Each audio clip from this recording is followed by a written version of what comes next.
Dream Journey to Heaven, Chapter 1. My Arrival. It seemed such a short time after I had drawn that last gasping breath. Curiously, I had felt like a caged bird longing to be free. No, that breath was not a struggling to remain and breathe of the earth air still.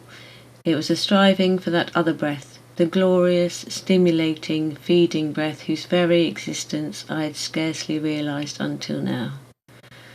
Ah, would that all could know this breath, like grape juice afire with life, health, purity, power. No wonder I drew that last gasping breath of earth, for it was my first breath of the heavenly breath. As I felt its touch upon my nostrils, I opened my eyes upon heaven. "Welcome," said a cool, deep voice. "Welcome in the name of the Most High God." Then, very tenderly, "We have been awaiting you. How good that you are here at last." Beside me sat two beings. I will not call them man and woman at first, for that were to paint a poor picture of their glory. They were tall and fair.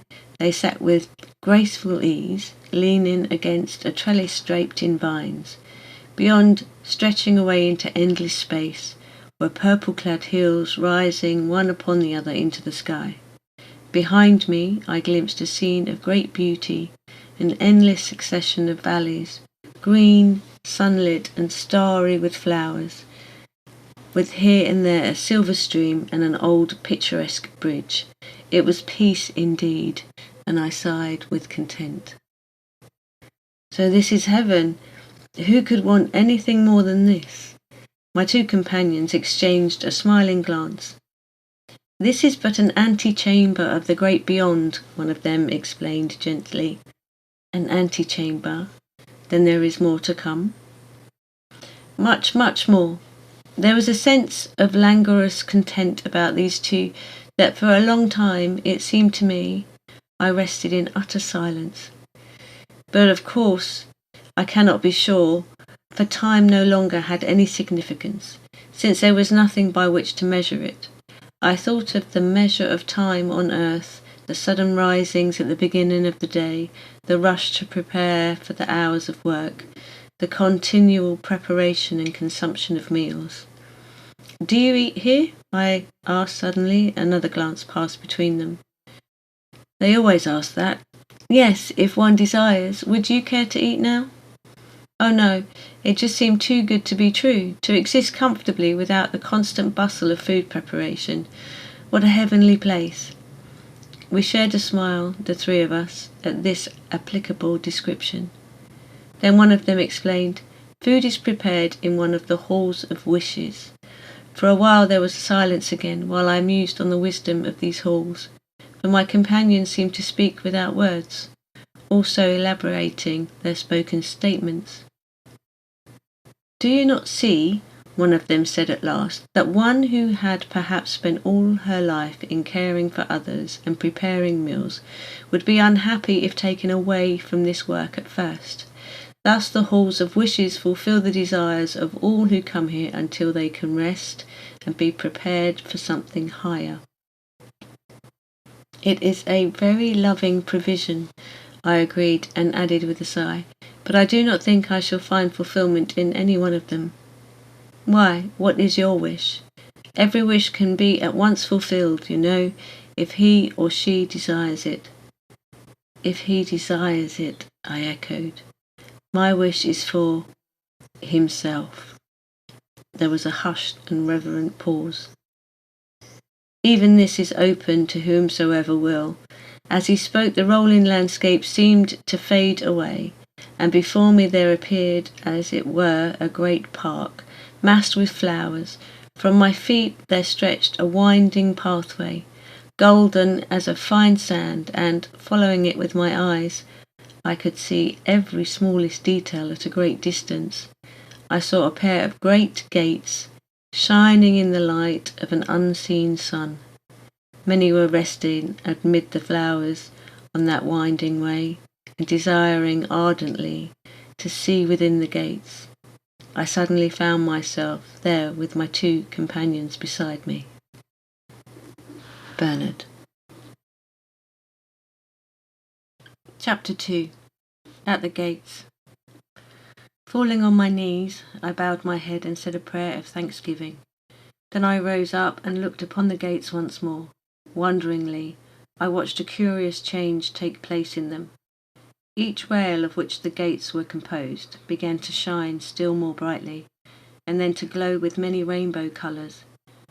At first the rail seemed all alive with the darting, vibrating fires, and then the colours became paler and the vibration ceased, so that the rails appeared to be made of mother of pearl. Gradually this beauty spread across the whole of the gates, linking rail to rail, and forming, as it were, a vast, colourful, exquisitely lovely screen. Scarcely had I begun to wonder and admire, than I felt a spasm of pain as huge, ugly stain appeared on the surface of the screen. At once I recognized it. It was the mark of a sharp word I had uttered to another on earth, only the day before. How sad this spectacle made me! Oh, that I had never uttered that word, never felt the stirrings of pride and resentment. And then began a scene of tragedy, for upon the screen rolled the ugly marks, stains and blots of all my unrepented faults. In vain for me to comfort myself with the thought that I had forgotten them. There they were in all their misery, and my remembrance or non-remembrance had no effect. Sadly, I saw those marks of pride, of impatience, of resentment that had lain half hidden in the later years, and the desire to be separate from my brother man. The awful spectacle rolled on, revealing marks of sin that the world condoned, revealing a soul-staining acts that earth taught and encouraged. So the years rolled back, and now the screen was mutilated by great blemishes like bruises. These too passed, and as the years rolled further and further back, the marks grew fainter until they began to disappear, and at last the screen was clear, pure and beautiful. I prostrated myself in sorrow on the ground. Long since my companions were forgotten, but now they drew near, one on either side of me. It is the beautiful robe the Holy Mother gave you at the dawning of your life. It is the robe you must wear before you can enter the gates, your own robe. And then I groaned and cast myself upon the ground once more, and my tears flowed. In those bitter moments all my bright dreams faded. It was as though the gates were fast locked against me, and yet I knew they still were wide open. Silently my two companions sat beside me, telling me their sympathy and gentleness, their patience and desire to assist me in my grief. At last I whispered, "Can we go away from here, away from the gates, a long, long way?" Of course, and in a moment, opening my eyes, I found myself in the hall of reception again, where I had first seen the climbing hills and the shady valleys of heaven. "Why is this called a hall?" I asked, eager for momentary forgetfulness. "Each part of this plain of heaven is called a hall. There are no houses here, except natural ones, formed of sheltering glades of trees and cool rocky caves by the sea."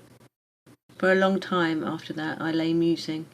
The thought of that stained robe was very bitter, but I no longer wanted to enter the bright gates. "Suppose I had wanted to enter, even then?" I asked at last, and one of my companions, as usual swiftly understanding me, said, "You would have been allowed to enter if you desired. Some do enter, even with robes more stained than yours, but then the holy ones are only partially discerned, as though clothed in many veils, for purity is the only perfect vision there is. Gradually these come to realize their blindness, and then, making inquiries of the guides, they learn the cause. It is not long before they too want to leave the gates." "And what of those who have many desires when they come here? You mentioned the Hall of Wishes." "Each desire has its own hall. Those who have always longed for children go to the Hall of Children, often doing most useful work in the educating of the little ones, or in organizing their games. Those who have been deprived of the friendship of animals, and still feel they cannot be happy without them, go to the Hall of Animals, where the little creatures lived after their earth life. Some find here the pets that they have lost, and everyone is allowed to take an animal with them on their journey through the lower heaven planes. Those who have valued books go to the Hall of Books, if they will, and spend their time in reading and studying or writing, and it is the same with artists and musicians. How long do people remain in these halls? Until their desire is fully satisfied and fulfilled. But suppose, after being there for a long time and leaving, they afterwards wish to return. Once a man has donned his robe and entered the gates, he may come and go as he wills amongst the halls. These are halls, first of learning and then of recreation. At this mention of the gates, my heart was wounded afresh. Is there no place for me at all? I groaned. Of course there is. Would you not like to work on the cleansing of your robe? Could this be true? I searched their faces eagerly, almost breathless with joy. I gasped out, "Can I? Is it possible after all those terrible stains?"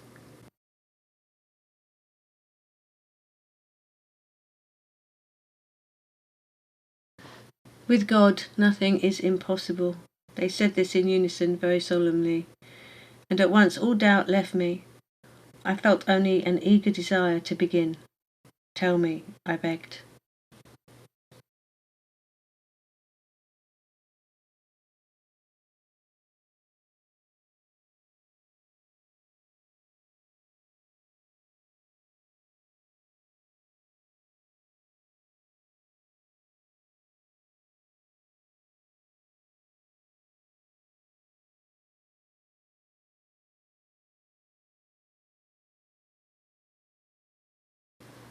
Chapter 3. The Conference. Then began a long conference. First my companions laid out upon the ground a copy, as it were, of my stained and pitiful cloak. Each phase of my past life was divided into sections, like the great pages of a loose-leaf file, and bending over them, starting from the end of my life and working back, we began a close study. How impossible it was to feel any false humiliation in this. My two guides were so gentle, so matter-of-fact, and yet so searching, that every sin or fault was discussed as though it belonged to one whom I had never seen. "It does belong to one whom you have never seen," said my guide, as usual instantly replying to my thought.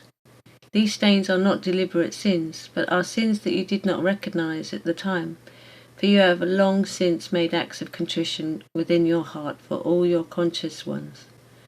Those who come here with sins unconfessed or not faced, and who had carried them consciously through life, have a very hard task indeed, and much sorrow. But I did not recognize these things. How is it that I am held responsible? A child who scrawls over the newly papered walls of an earth house is instantly forgiven by a loving parent, for it is recognized that the child was unconscious of committing a fault, I was told. And then my companion added significantly, "But the mark on the wall remains. That is why people on earth should desire humility so ardently. As they grow in humility, they are able to bear the sight of their unremembered or unrecognized sins. If, when these are shown to them, they make an act of contrition instantly, and try to make what reparation they can, the mark is then washed away. But if they look the other way, or try to make excuses for themselves, the mark becomes yet deeper, for they have added a conscious to an unconscious sin. See, then, the value of humility. Oh, if men would strive for more and more humility, accepting humiliations and trials willingly for their sins, how happy would be their entry into heaven. But often men do not want to see," he added sadly. Our conference seemed to take a very long time, but this may not have been so. Time passes so peacefully that it seems not to pass at all, here in this glorious heaven. In one sense it does pass, since we are able to atone for sins and see it erased from the mystic robe, and in another sense it does not pass, as all things past are present to us. At last we smiled at each other, we three, for the surveying of our work was done. "Now for the action," I cried eagerly. "May we set to work at once?" If you will, said he who appeared to be a man, you will send me to earth now? Send you to earth? I echoed, astonished. Surely there is no link between earth and this place. Of course there is. Why would our work be if there was not? And how could you restore and repair your robe? Is that how it is to be done? Partly. They smiled at my puzzlement, and then the man guide drew nearer and began.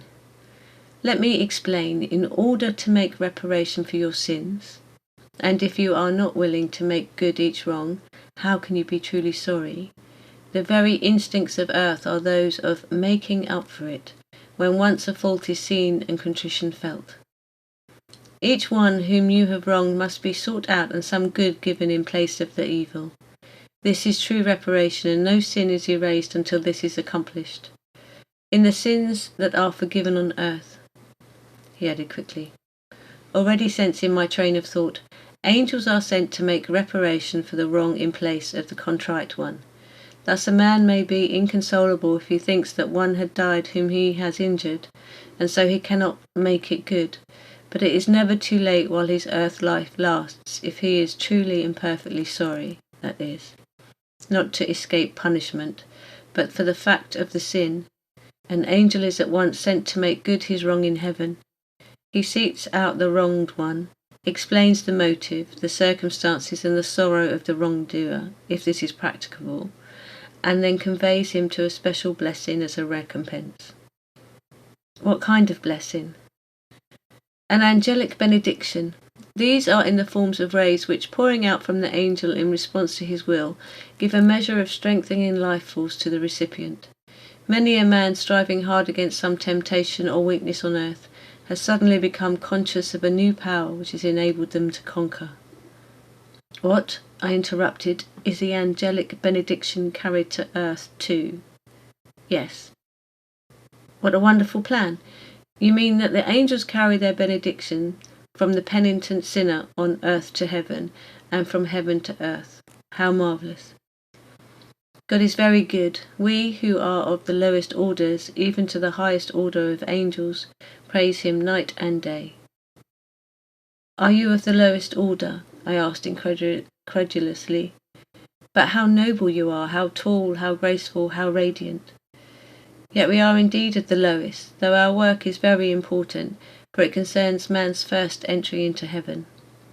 It gives us great joy to welcome, comfort and guide the newcomers, my woman guide said warmly. Angels in heaven are very similar to men on earth in this respect. There are the active ones who do the most important groundwork in the world, as you know, and then from them on a rising scale come the thinkers and leaders and makers of plan. Then also the administrators of law. Then, of course, there are those who live close to heaven's realm, to the source of power, and pray that power down into the hearts of men. It is very like this in heaven. How good God is! Indeed, tell me more of the wonderful plan. Yes, we have wandered away from it a little, but there is so much to tell you and show you of the wonderful world of God. Why, you have not even met a single soul yet, which is very rare occurrence. Usually a great deal of time is spent in looking up friends before any teaching can be given at all. Why, do you mean... I began. Let us hurry on with our subject, said my guide, or you will be complaining soon that eternity is passing. Now how far had we come? He mused. Oh yes, the angelic benediction now. As we have a record of all the debts of reparation you owe on earth, and you have shown your sorrow for them by humbly considering them, I can go at once in your stead and give the strengthening ray to all of your creditors. Of course it will take time, he warned, for I must wait in some cases for a special need to arise, when the help will be of most value. When the recipients come here and learn of your help, how grateful they will be. They will indeed, I agreed. When do you go? Now, come. Let us say farewell until all your earth debts are paid. He clasped my shoulder with his right hand and I clasped his, and then he left me with my woman guide. What a burden is rolling off my heart to think that I ever wounded anyone on earth. It seems so trivial, so little now. I suppose it is the greatness of this heaven. God be with him, and God bless all to whom I owe a debt of reparation. May God forgive me, and them also. Amen, said the angel. There was a pause, and then she added briskly, but we must not waste eternity either. Do we begin now? Yes, at once. Tell me, I begged. She drew a little nearer so that I too could read the records of debts upon the large pages on the ground between us. First we must visit the halls of wishes, she explained, where you will yourself be able to seek out those you have wronged while they were on earth. To each you must offer your services in reparation, and in some cases express your sorrow for the circumstances. Will that not take a long time? I asked doubtfully. Very long, she smiled. But remember, you have all eternity. But, I objected again, I thought only one who had been through the gates could come and go at will in the halls. Can come and go alone, she corrected. Those who are on the term of reparation, as it is called, can come and go at the will of the angel guide. That is why I am here, you see. You could not do without me. I am sorry, I said humbly. I did not understand. Of course not. Those to whom you owe reparation are not all in the halls of wishes. Some are far away on much higher planes. There I will have to travel alone. You know, I said thoughtfully, I once thought heaven was just a place to rest. We laughed together. Come, she invited.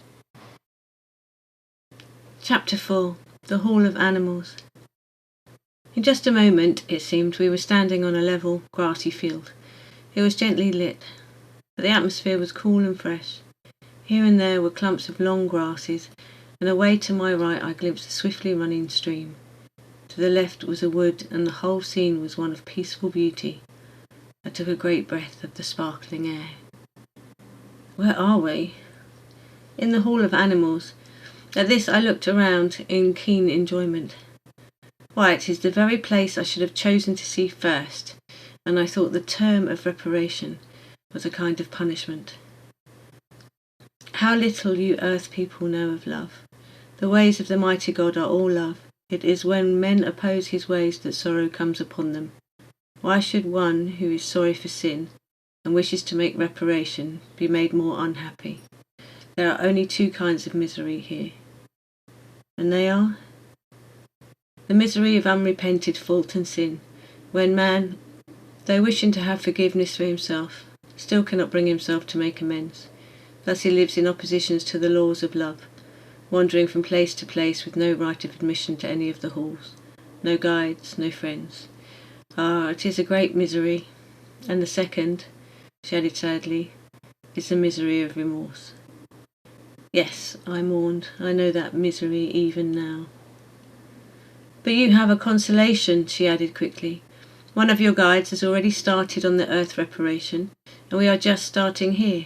You see, in heaven, motives count so very much. To desire to make reparation immediately links a man to all who have made it and are free. That is a great thought. I was much relieved. For a moment we remained in silence, and then she said, Come now, there is a woman here whom you have to meet. Once you did her a great wrong, quite unconsciously. I will tell you the circumstances as we go to her. Rapidly she gave me the details, and I was amazed to see how easily we can misjudge our fellow men. We may appear to see every point, every fact, every motive, and it does not even occur to us that we are judging, for to us it appears that we are seeing. But how often we are wrong. My guide showed me that beneath every known fact of earth life, there is so much hidden that even the actors themselves are often unaware of it. At times they are inwardly urged to certain actions. At times an instinct almost compels them. My guide gave me an instance of this. She said that on earth a man may suddenly collect as much money as he can and give it away to a beggar, leaving impoverished his wife and children. This, she explained, had happened many times. Now the world, seeing these facts only, is loud in its blame. Some say the man is mad, others that he is being put upon by one who is stronger than himself. Some say he is cruel, and others that he hates his wife and his children. Even the man may be able to give no clear account of his actions. Now what has happened is this. In the depths of this man's mind is a confused memory. Once he refused to help a brother man in need. The stain of that memory remained, though the details were blurred. This prompts his action, which has been inspired by his hidden desire to be rid of the stain. In this case, his action has been most unwise, for in trying to make amends he has robbed those who are dependent upon him, and thus incurred further debts. But all the same, no man on earth knew his hidden motive, though it is duly noted and recorded in heaven. Thus, despite his foolishness, the debt is not a serious one, for his motive is good. Yes, I am beginning to understand, I said. In the case of this woman I knew all the facts. There was no chance of a mistake. I saw that she was harming somebody else. Yet, you say, it was a sin to judge her, to blame her in my heart? Yes, agreed my guide. You see, although she was bringing harm to another, yet she did not fully realize it. Her main thought was an effort to be friendly to others because she had a hidden stain of unfriendliness within. This prompted her action, and wrong though it was, she thought she was doing well. You see, motives are very important, and although the actions on earth are often wrong, the reason for them is recorded in heaven. How much softer is the judgment of heaven than the judgment of earth? If we would but cease to judge others, how little reparation they would have to make in heaven. Let us go to her quickly, I said eagerly. Is she also on the term of reparation here? Oh no, she has newly arrived, and having lost her dog a few weeks before her death, she longed to see him. Her desire for him drew her to the hall of animals, and it is not until she has fully satisfied her desires in the various halls that she will be drawn to the gates, where he is. Unless, of course, this is her only remaining wish. We journeyed on in silence for a while, and then I asked for my instructions. Do I tell this woman of my sinful judgment and ask her forgiveness? No, indeed. She had no knowledge of it, and it would only pain her to tell her now. You must greet her as a friend and then offer your services. When you can perform some act of kindness for her, your stain in her regard is gone. But will she have any use for me? I asked doubtfully. Suppose... Do not suppose anything, my companion interrupted laughingly, but do as I ask, for here she is. Chapter 5. I Meet Marie. Beside me, kneeling on the grass, was a young woman clad in a white tunic as my own.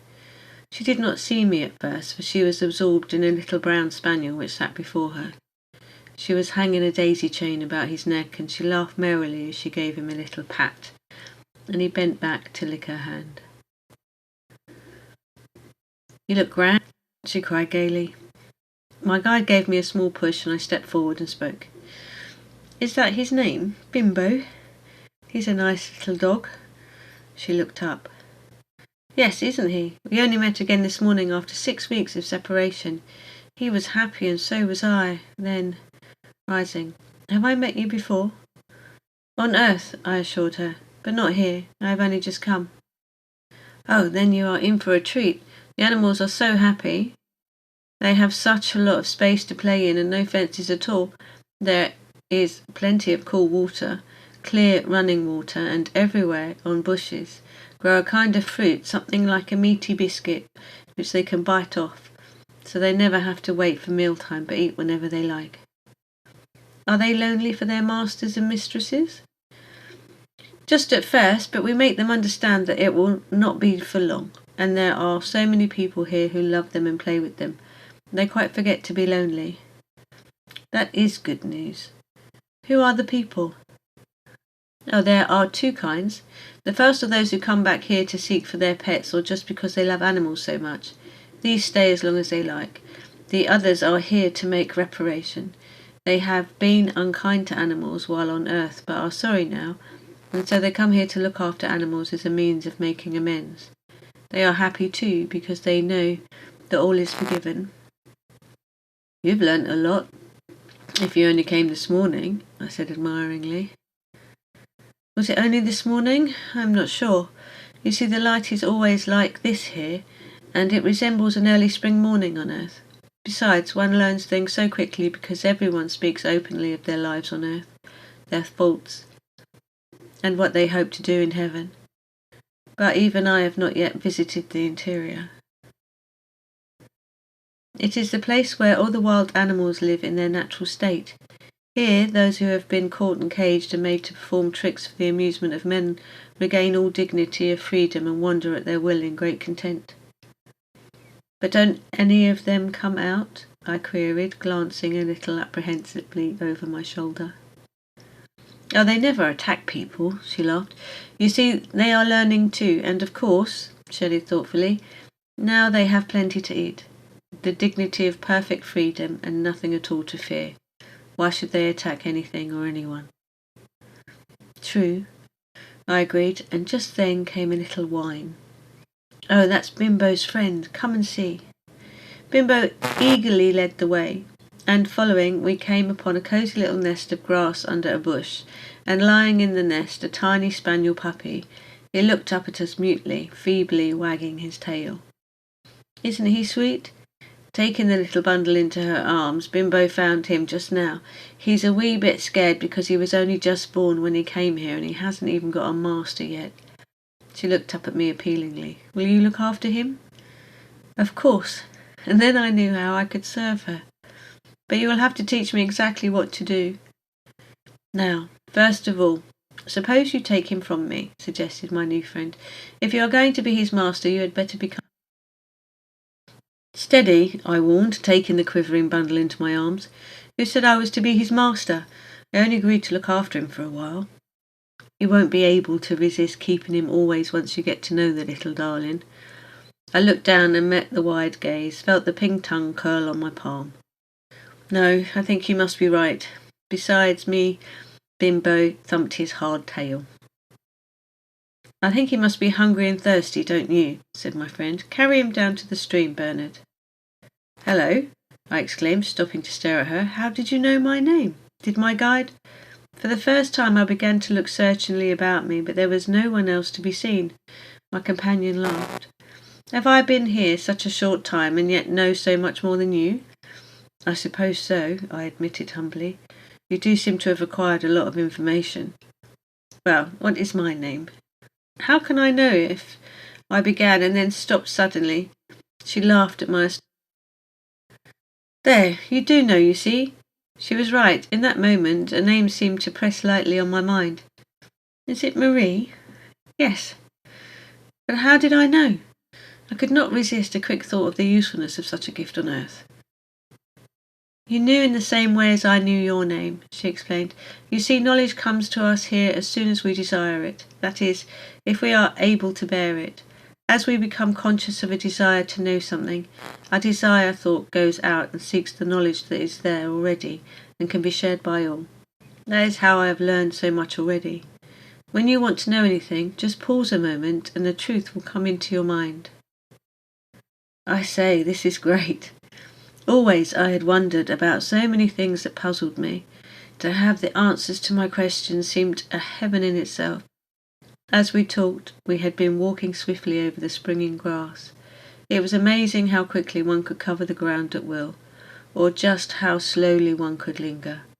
All the way I had carried the puppy in my arms while Bimbo ran ahead, occasionally giving a short bark or darting into some bushes so that his wagging tail was all that we could see. I looked down at my little charge. He was curled into a brown and white ball, his silky coat curling slightly and gleaming in the mellow light. He's gone to sleep, I whispered. Dear little Rainbow. Chapter 6. My first lesson. Is that his name? Marie asked gravely. How do you know? I looked up to reply and then saw the twinkle in her eyes. Go on, she laughed. You tell me this time. Well, I began, feeling a trifle embarrassed at my first advanced knowledge. When he has had some water and something to eat, he will want to run about and play with Bimbo. Then, when he hears you calling and sees Bimbo running to you, he will follow, thinking that that is his name too. So if I call him Rainbow, it will sound very much the same, and he will not have to unlearn one name and learn another. Bravo, she cried. As you saw it in your mind, I saw it in mine, just like that. It is pretty useful, I agreed, grinning proudly. It is one of the laws of love, she answered. We were silent as we knelt beside the stream, cupping some cool water into our hands for Rainbow. He did not know what to do with it at first, until Bimbo slid down the shallow bank and drank noisily, as though to show off. Immediately the puppy put out his little red tongue and dipped it into the water in my hand. You know, said Bimbo, he wants some other young ones to play with. I'll go and find them. All right, I agreed. And then I nearly dropped my burden as I stared after Bimbo's swiftly retreating form. He spoke, I gasped. Did you hear him? Spoke? Marie answered unconcernedly. No, I didn't hear anything. But you must have done, I protested, beginning to feel foolish. And then I saw the twinkle in her eyes again. You tell me this time, I suggested. Well, she began, sitting down by the water's edge and taking Rainbow into her lap, where he instantly fell asleep. When men and women talk together here, they can do it in two ways. If they like, they can just think their conversation, and it presses on the other's mind. But because we are accustomed to speak with words on earth, we usually do so here. But isn't it very confusing to have one's every thoughts hurled at you when you're in a crowd? It isn't a bit like that, or we should get confused, I admit. Also, all knowledge could be given to our minds at the same time, whether we wanted it or not, and that would not be freedom, would it? No, I admitted. I had not thought of that. How does it work then? Just as we consciously reach out for any knowledge we want, so we reach out for the thoughts of others. When we want to be alone or quiet, in order to think, we can draw a kind of mental veil over ourselves, and this shuts us off from all but spoken words. I see, but would it not be possible for someone to shut himself off and have evil thoughts without others being any wiser? She looked at me solemnly for a moment, and then her thoughts pressed upon my mind. The Father knoweth. Of course, how could anything be hidden from him? I understand. Of course, that would not be possible. No. Any evil thought would be seen at once, and immediately the wrongdoer would find himself separated from his friends and back in a very low plane. There he would receive lessons in charity and be encouraged to work his way back to his old position again. Now, tell me about Bimbo talking, I begged. He did not talk, but animals are able to convey their thoughts to our minds if we are in special sympathy with them. I mean by this, she added, if we are accustomed to being with them and they with us, they can only understand the simplest of our words and none of our highest thoughts, but they can receive a kind of impression of our meaning or attitude towards them. So when Bimbo said he would go to find some young friends for the puppy, I heard him because I was in sympathy with his idea? Yes. So you can see there can be definite, though limited, conversation between animals and men. Then Rainbow sat up suddenly and opened his eyes. He began to look about him, wagging his baby tail. I followed his glance, and there was Bimbo. He was walking very, very slowly, carrying a tiny black kitten in his mouth. Beside him ran a brown field mouse, and in front frisked a young tawny rabbit. Well, I exclaimed, you have done well, Bimbo. But this time Bimbo only grinned and laid his kitten friend on the grass. With a shrill yelp of joy, Rainbow scrambled off Marie's lap and began to roll about in the grass with the kitten and the rabbit, while the mouse ran up and down their backs, squeaking. Bimbo sat down and looked on with a satisfied smirk. All the animals are friendly here, Marie said. That is the loveliness of it. Those who have been enemies on earth learn the brotherhood of charity. That is why so many people are drawn to this place to look after the animals and be their friends. Seeing the friendliness of all, they drop their earth ideas of antagonism and competition and begin to feel a kinship with every man who lives. Watching the animals, they too learn the brotherhood of charity. It's wonderful. For a while I sat watching the antics of the young ones on the grass, and it seemed to me that Bimbo gave me a solemn wink. when a new thought occurred to me. Did you say that many people are drawn to this place? Then why do we seem to be alone? I have seen no other but you. You tell me this time, she laughed. I had not thought of that before. What is the reason? Well, I began as thoughts flowed into my mind. For one thing, this place is so vast that it could hold millions of people without being crowded. Then, those who came here first need to adjust themselves to it, to learn how to draw answers to their own questions. If they could always ask others, they would not know they had this power. Ah, that is a wise precaution. That is why you had to meet me, I suppose. And lastly, I hurried on, remembering my guide's warning, people often have to come here to meet others and make reparation. When they have done that and they have been through the gates, they can return and meet as many others as they like. I am certainly glad you came along, said Marie. What would I have done with poor little Rainbow? I could not have taken him with me because of Bimbo. We are only able to take one in and one out with us. She smiled and reached out to touch my hand. So you see how glad I am that we met, Bernard. I am glad also, I said, more fervently than she knew. Shall we feed these young rascals now? What do they have? The biscuit fruit, I suppose? The biscuit fruit, she echoed scornfully, for babies. Well, what else? I asked in confusion. What do babies usually have? Why, milk, of course, but we do not happen to have any. What is this, then? She rose and went to one of the food bushes, broke off a thick stalk that bore no fruit, and brought it to me. Now take Rainbow on your knees, she directed, and put the end of this in his mouth. I did so, and to my great wonder he instantly began to suck.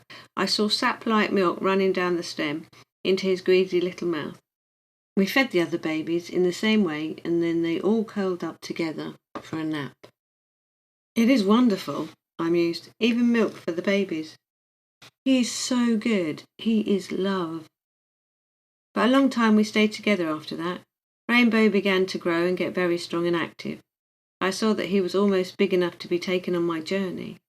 Marie saw it too, and we began to make plans for meeting in the future. You know, she murmured once, her voice a blend of hesitation and wonder, I began to have a great hunger to be where he is, and yet dare I go seek him yet? She did not seem to want to have my answer, so I sat beside her in silence. At last there came a time when she ceased to play with the animals and sat by the water's edge, gazing away into the far distance. Even Bimbo seemed to understand, for he came and rested his head on her knee, breathing softly. I lay on the grass nearby, waiting.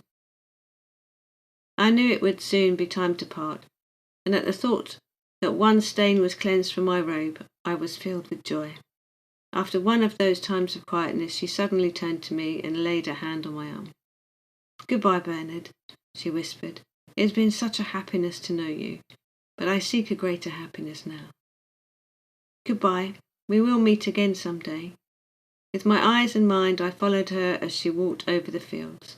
My last view of her was as she crested a hill, quickening her pace, with Bimbo walking at her heels. I turned away and saw my guide beckoning to me. Chapter 7. The Hall of Food. Come, she invited. Your task is over here. I know. I agreed, falling in beside her and tucking Rainbow under my arm. I must tell you about it. Do you not know I have been with you all the time? You could not see me, but I was there. I shall watch over you and be your counsellor and friend until all is accomplished. I am so glad. In this place of change, one needs a kind of anchorage to one. Yes, he understands that, he who is love. We journeyed swiftly after that, passing a great mountain which seemed to soar upward in immeasurable distance and be studded with high rocks almost impossible of climbing. However, as we sped by, I saw that there were people at different stages of the mountain, some in groups, others climbing slowly and alone. Then we passed some white cliffs topped with long grass and golden flowers. Below, the sea roared in, foam-tipped and greeny blue.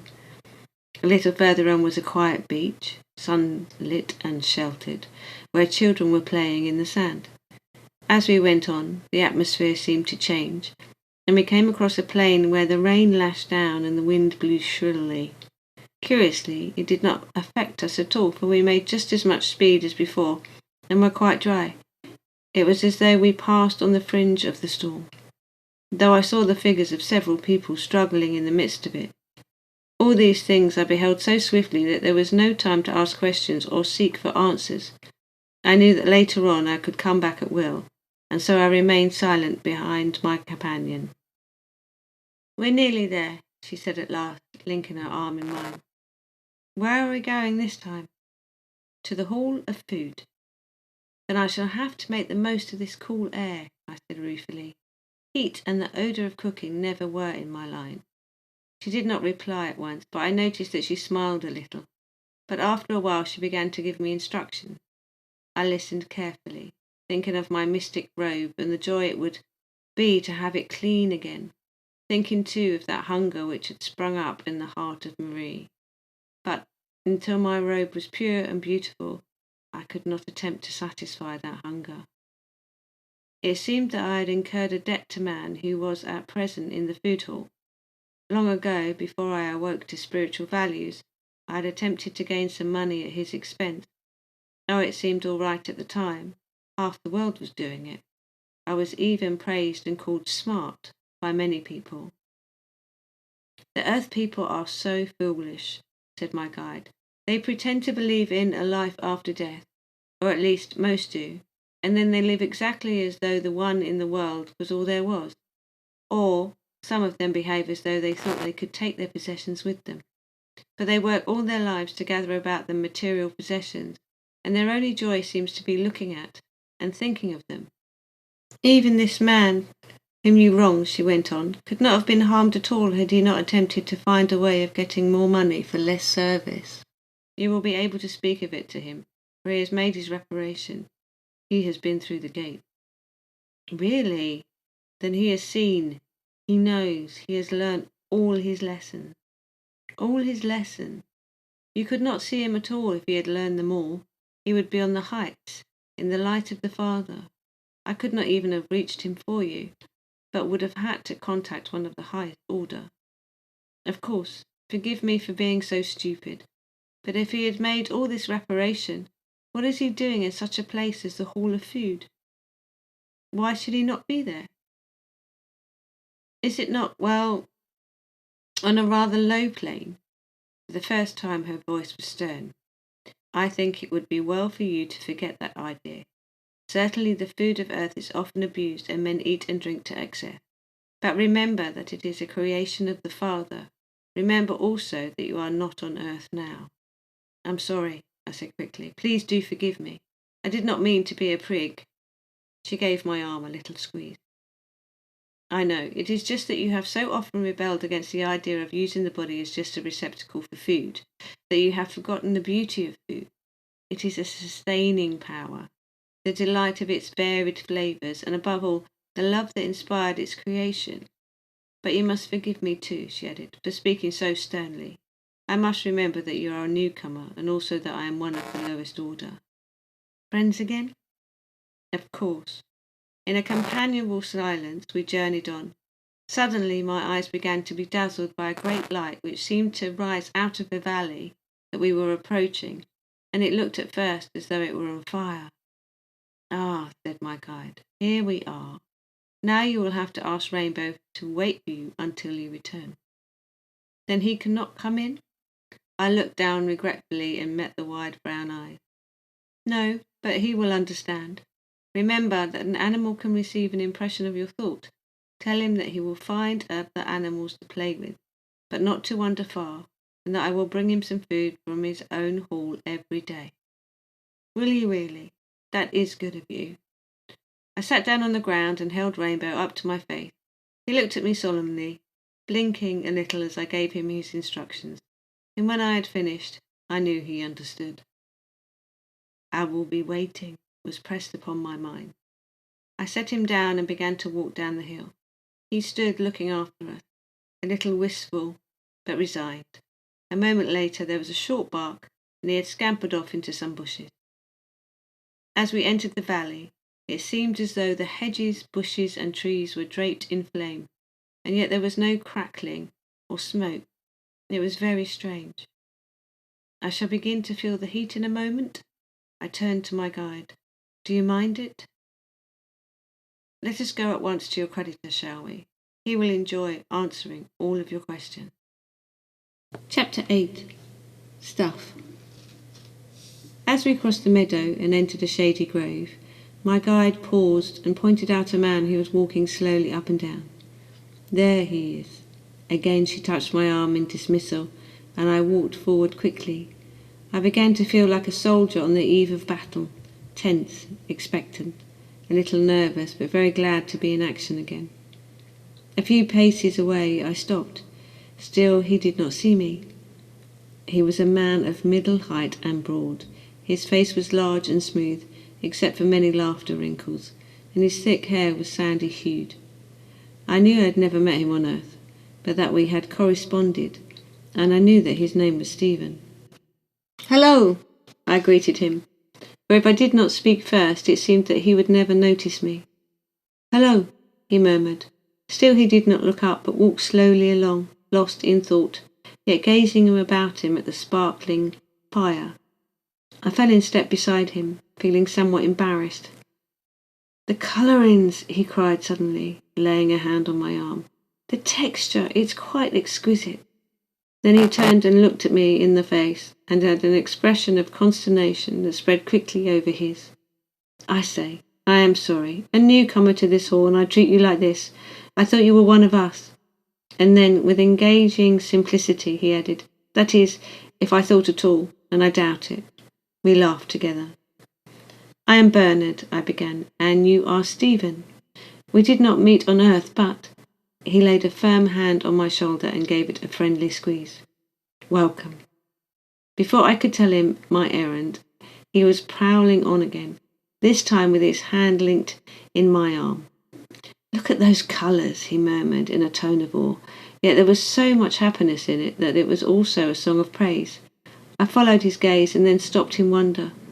All around me appeared a mass of fiery snow draped gracefully from trees, hung over bushes, banked on the tops of hedges, sparkling on the tips of grass blades, sometimes appearing to be scattered thinly, sometimes in great drifts, piled high. No words can describe the glory of the colours, for the whole mass seemed to move and change, sparkling and ablaze. At one point frothing like a winter sea, at another deep and still as a summer lake. Every colour, every shade and tone of earth was there, and many more besides, ranging from the palest, most delicate hues, through the bold, full tones to the deep, dark ones that at first glance looked like coal. Behind, beneath, and within it all there appeared to glow a great light, so that the colour was enhanced and made alive by it. It's marvellous," I stammered. "Feel it," Stephen invited. His tone held the awe of one who saw for the first time, and yet I knew that this was not so. I fell on my knees and plunged my hand into the drift piled at the root of a tree. My hand went right through it, and yet it softly caressed my fingers, dripping from them like water. Yet it was not water, clinging to them like thistledown. Yet it was not that either. Neither was it snow, nor fire, nor spider's web, nor silk, nor cloud. I sprang to my feet. "What is it?" "Stuff." "Stuff?" I echoed. But it was too wonderful to have a name like that. "It is too wonderful to have any name at all," he said soberly. "Look at the colours." He seemed in danger of going into a prowl again, so I quickly said, "But you haven't yet told me what it is." "No one knows what it is." "Oh." For a moment I was silent. Of course, how could anyone know the nature of such a substance? "But what's its use?" I queried suddenly.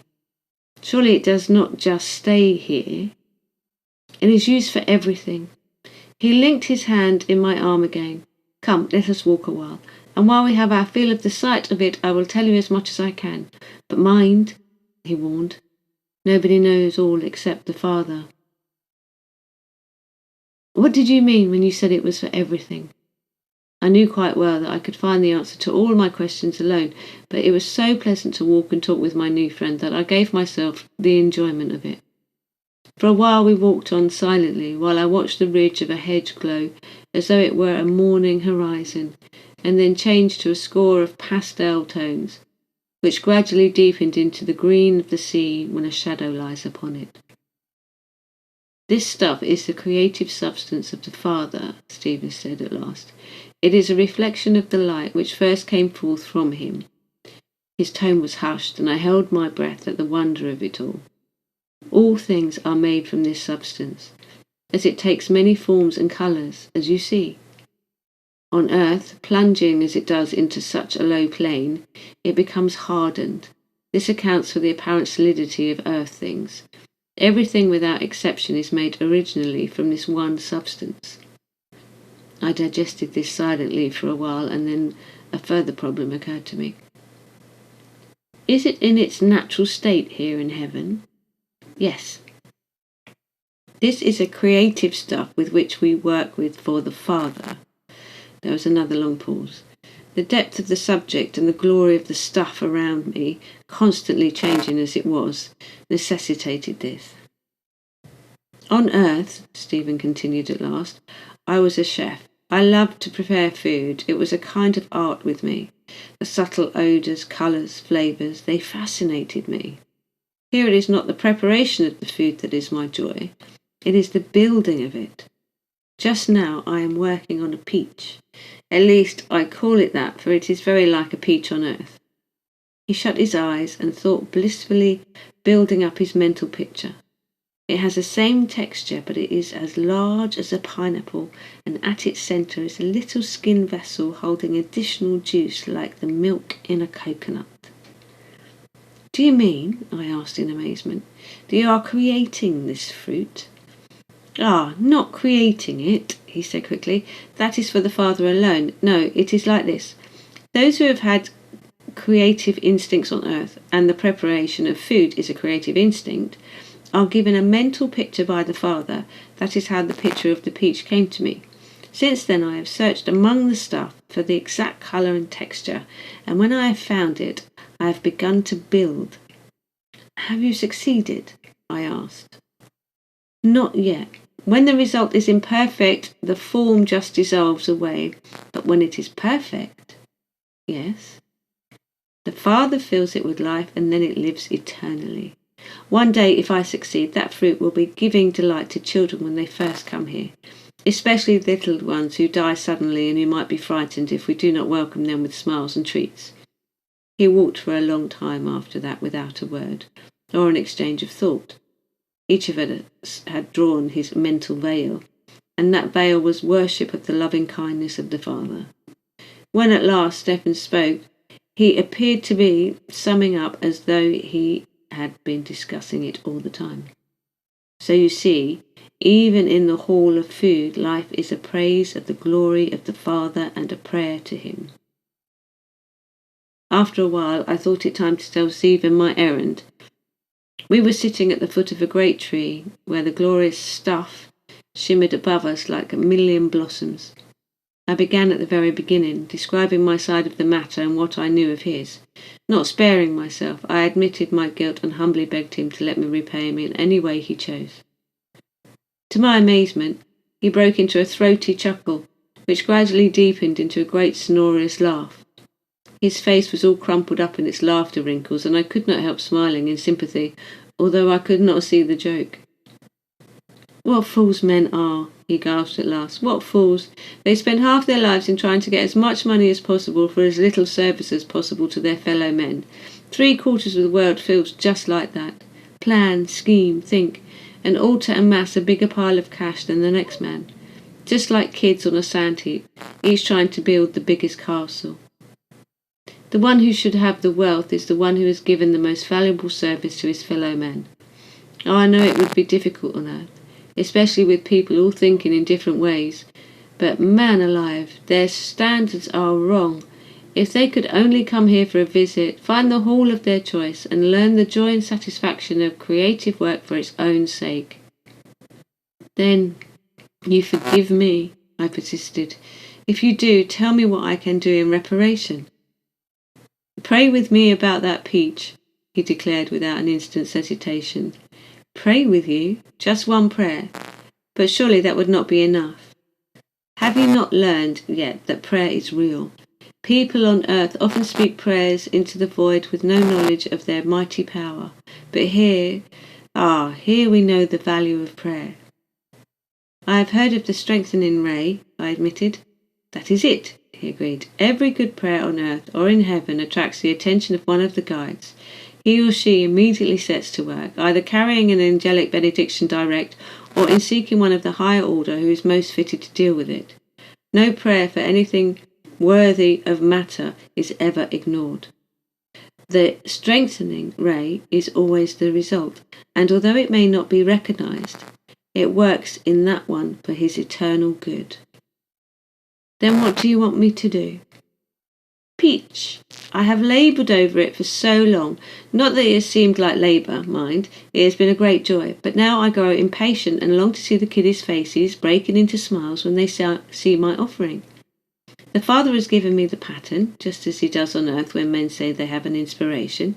But although one is more or less resigned there to be imperfect, here there is a difference. Do you see how much it means to me? I had only to look at the man's earnest, glowing face to answer truthfully, yes. Then pray with me, he begged, in a matter-of-fact tone as two men would use on earth as they stood over a workshop bench and one just asked for a bit of help with the carpentry of the other. Give me a hand with this frame, Joe. In just this tone, Stephen had made his request. Pray with me. I just feel the need of a little more power, you see, that I'm certain to get it right. Yes, of course I will. Only too glad to pay my debt. We stood side by side, just where we were, gazing at the glorious sheen of the creative substance that Stephen had yearned to use aright. Was it a coincidence, I wondered, that it appeared to change to gold just then? It seemed like a promise of victory. Soon after that, Stephen was called away. A newcomer was looking for him. Someone with another debt to pay, I hope, he chuckled. I am rich today. Gripping my shoulder in farewell, he hurried away, and then I saw my guide waiting for me.